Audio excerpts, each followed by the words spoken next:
విశ్వవ్యాప్తంగా వందల కోట్ల మంది ప్రజలకు నిత్యం కడుపు నింపే అమృతం. ఇక తెలుగు రాష్ట్రాలైన తెలంగాణ, ఆంధ్రప్రదేశ్లలో ఎన్ని చిరుతిళ్ళు, ఇతర చల్లని పానీయాలు తాగినా కాస్తంత వరన్నంతో భోజనం చేస్తేనే కడుపు నిండిన సంతృప్తికర భావన కలుగుతుంది. జీవకోటి ప్రాణాలు నిలుపుతున్న వరిలో ఇప్పుడు అత్యంత విషపూరిత ఆర్సెనిక్ మూలకం స్థాయిలు ఎక్కువ అవుతున్నట్లు తాజా అధ్యయనం ఒకటి చేదు నిజాన్ని బయటపెట్టింది. యథేచ్ఛగా జరుగుతున్న మానవ కార్యకలాపాలు, అడవుల దహనం, శిలాజ ఇంధనాల వాడకంతో వాతావరణ మార్పులు సంభవిస్తున్నాయి. ఇప్పుడు ఈ వాతావరణ మార్పుల విపరిణామాలు వరి పంటలపై పడుతున్నాయని స్పష్టమైంది. వాతావరణంలో ఉష్ణోగ్రతలు పెరిగి కార్బన్ డయాక్సైడ్, కర్బన ఉద్గారాల స్థాయిలు పెరగడంతో వాటి కారణంగా పొలాలలో మట్టి, నీటి నుండి ఆర్సెనిక్ మూలకం అత్యధికంగా వరి ధాన్యంలోకి చేరుతోంది. విశాల రారాజుగా పేరొందిన ఆర్సెనిక్ పాళ్లు వరిలో పెరిగితే ఆరోగ్యంపై దాని దుష్ప్రభావాలు దారుణంగా ఉంటాయి. ఆర్సెనిక్ స్థాయి పెరిగిన వరన్నాన్ని ఆహారంగా తీసుకుంటే చర్మ, ఊపిరితిత్తుల సంబంధిత క్యాన్సర్లతో పాటు ఎన్నో రకాల తీవ్ర ఆరోగ్య సమస్యలు మనిషిని చుట్టుముట్టడం ఖాయం. రక్త సరఫరా, రోగ నిరోధక వ్యవస్థలు, కాలేయం, మూత్రపిండాలు, మూత్రాశయం, చర్మం, ప్రోస్టేట్ గ్రంథి వంటి శరీర భాగాలపై తీవ్ర ప్రభావం చూపుతుంది. హృద్రోగ సమస్యతో పాటు మధుమేహ వ్యాధి ప్రబలే ప్రమాదం ఉంది. గర్భిణుల్లో పిండం సరిగ్గా ఎదగకపోవడం, అకాల మరణాలు సంభవించే ముప్పు ఉంది. వాతావరణ మార్పుల కారణంగా వాతావరణంలోని వెలువడుతున్న అధిక కర్బన ఉద్గారాలు, ఉష్ణోగ్రతల పెరుగుదలతో అమృతాహారం కాస్త విషాహారంగా మారుతున్న వైనాన్ని శాస్త్రవేత్తలు వివరించారు.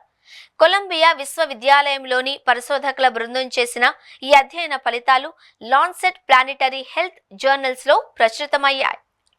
ఆర్సెనిక్ కర్బన, అకర్బన రూపాలలో సహజంగానే నేల పొరల్లో ఉంటుంది. మానవునికి అకర్బన ఆర్సెనిక్ తో పోలిస్తే అకర్బన ఆర్సెనిక్స్ తో ముప్పు చాలా ఎక్కువ. వరి పంటను మడుల్లో నీటితో నింపినప్పుడు మట్టిలోని ఆర్సెనిక్ వరి నాట్ల ద్వారా వరి ధాన్యంలోకి చేరుతుంది. అధ్యయనంలో భాగంగా 10 ఏళ్ల పాటు చైనాలో వేరువేరు వాతావరణ పరిస్థితుల్లో సాగు చేస్తున్న 28 రకాల వరి వంగడాలపై శాస్త్రవేత్తలు పరిశోధన చేశారు. వాతావరణ మార్పుల వల్ల ఉష్ణోగ్రత పెరిగినప్పుడు, వాతావరణంలో కార్బన్ డయాక్సైడ్ స్థాయిలు పెరిగినప్పుడు ఆర్సెనిక్ శోషణ స్థాయిలు పెరుగుతున్నాయి.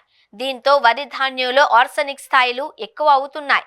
ఇలాగే కొనసాగితే ఒక్క చైనాలోనే వరన్నం తినడం వల్ల 1.93 కోట్ల క్యాన్సర్ కేసులు పెరుగుతాయని న్యూయార్క్లోని కొలంబియా వర్సిటీలోని వాతావరణ ఆరోగ్య శాస్త్ర సహాయ అధ్యాపకులు, ఈ పరిశోధనలో సహ రచయిత లెవీస్ జిస్కా చెప్పారు. ఉష్ణోగ్రత మరో 2 డిగ్రీల సెల్సియస్ పెరిగితే మరో 25 ఏళ్లలో వాతావరణంలో కార్బన్ డయాక్సైడ్ ప్రతి 10 లక్షలకు 200 పాళ్లు ఎక్కువ అవుతుంది అని ఆయన పేర్కొన్నారు. వేల సంవత్సరాల క్రితం వరి సాగు లేదు. అక్కడక్కడా పెరిగిన వరి కంకుల నుంచే వరి ధాన్యాన్ని సేకరించి వండుకుని తిన్నారు. ఆ వరి మొక్కల మొదళ్ల వద్ద ఎలాంటి నీరు నిల్వ ఉండేది కాదు. ఇప్పుడు నాగరిక సమాజంలో మడులు కట్టి నీటిని నిల్వ చేసి వరి సాగు చేస్తున్నారు. వరి మొక్కల మొదళ్ల వద్ద పూర్తిగా నీరుంటుంది. దీంతో మట్టిలో సహజ ఆక్సిజన్ ఉండదు. దీంతో మొక్క వేర్ల వద్ద అన్ఎరోబిక్ బ్యాక్టీరియా శక్తి సంగ్రహణ కోసం ప్రత్యామ్నాయంగా ఆర్సెనిక్ అణువులను లాగేస్తుంది. గతంతో పోలిస్తే ఆర్సెనిక్ వరి ధాన్యంలోకి వచ్చి చేరుతోంది. కాలుష్యం తదితర మానవ ప్రేరేపిత వాతావరణ మార్పుల కారణంగా నేలలో కర్బన ఉద్గారాలు పెరిగి ఉష్ణోగ్రత ఎక్కువై ఈ ఆర్సెనిక్ సంగ్రహణ రేటు పెరుగుతోంది. వరి ధాన్యంలోని ఆర్సెనిక్ వంట ద్వారా ఒంటిలోకి చేరకుండా అడ్డుకునే చిట్కాలు ఉన్నాయి. బ్రౌన్ రైస్ తో పోలిస్తే తెల్ల బియ్యంలో పోషకాలు తక్కువ. అలాగే ఆర్సెన్ పాళ్లు కూడా తక్కువే. అందుకే బ్రౌన్ రైస్ బదులు తెల్ల అన్నం తింటే కాస్త దీని ముప్పు నుంచి తప్పించుకోవచ్చు. ఇతర రకాలతో పోలిస్తే బాస్మతి రకం బియ్యంలోనూ ఆర్సెనిక్ తక్కువగా ఉంటుంది. ఆగ్నేసియా, అమెరికా, యూరప్ దేశాలలోని రకాలతో పోలిస్తే తూర్పు ఆఫ్రికాలో దొరికే వరిలో ఆర్సెనిక్ తక్కువగా ఉంటుంది. అప్పటికే మరుగుతున్న నీటిలో బియ్యాన్ని పోసి ఉడకపెట్టండి. ఒక 5 నిమిషాల తర్వాత ఆ నీటినంతా పారబోయండి. ఆ తర్వాత మళ్ళీ కొత్తగా నీళ్లు జత చేసి అన్నం వండండి. గంజి వార్చకండి అని బ్రిటన్లోని షెఫీల్డ్ యూనివర్సిటీ పరిశోధకులు చెప్పారు. వండడానికి ముందు బియ్యాన్ని బాగా కడగండి. తర్వాత ఒక పాలు బియ్యానికి 6 పాళ్ల నీటిని జత చేసి వండండి అని బ్రిటన్ ఆహార ప్రమాణాల ప్రాధికారిక సంస్థ సూచించింది. బ్రౌన్ రైస్ లో అకర్బన్ ఆర్సెనిక్ ఎక్కువగా ఉంటుంది. తెల్లన్నంలో ఇది తక్కువగా ఉంటుంది. విషపూరిత ఆర్సెనిక్ కోణంలో చూస్తే ఆహారంగా బ్రౌన్ రైస్ కంటే పాలిష్ చేసిన తెల్లన్నమే మంచిది అని శాస్త్రవేత్తలు చెప్పారు. తెల్లన్నంతో పోలిస్తే ముడి అన్నం, బ్రౌన్ రైస్ మంచివి అంటూ జనం కొత్త పోకడలో వెళుతున్న ఈ తరుణంలో శాస్త్రవేత్తలు తెల్లన్నమే ఉత్తమము అని చెప్పడం గమనార్హం. వరి ధాన్యంలో ఆర్సెనిక్ స్థాయిని తేల్చేందుకు ప్రపంచంలో విస్తృత స్థాయిలో జరిగిన తొలి అధ్యయనం ఇది అని బెల్ఫాస్ట్లోని క్వీన్స్ యూనివర్సిటీ బయోలాజికల్ సైన్సెస్ విభాగ ప్రొఫెసర్ ఆండ్రూ మోహార్గ్ చెప్పారు. ఆర్సెనిక్ విషపూరితమైంది అని ప్రాచీన మానవులకు కూడా తెలుసు. ఇది ఎలాంటి రంగు, రుచి, వాసన ఉండదు. ప్రాచీన కాలంలో రోమ్, యూరప్ దేశాలలో శత్రువులను చంపేందుకు ఆర్సెనిక్ ను ఇచ్చేవారు అని కథలుగా చెప్పేవారు.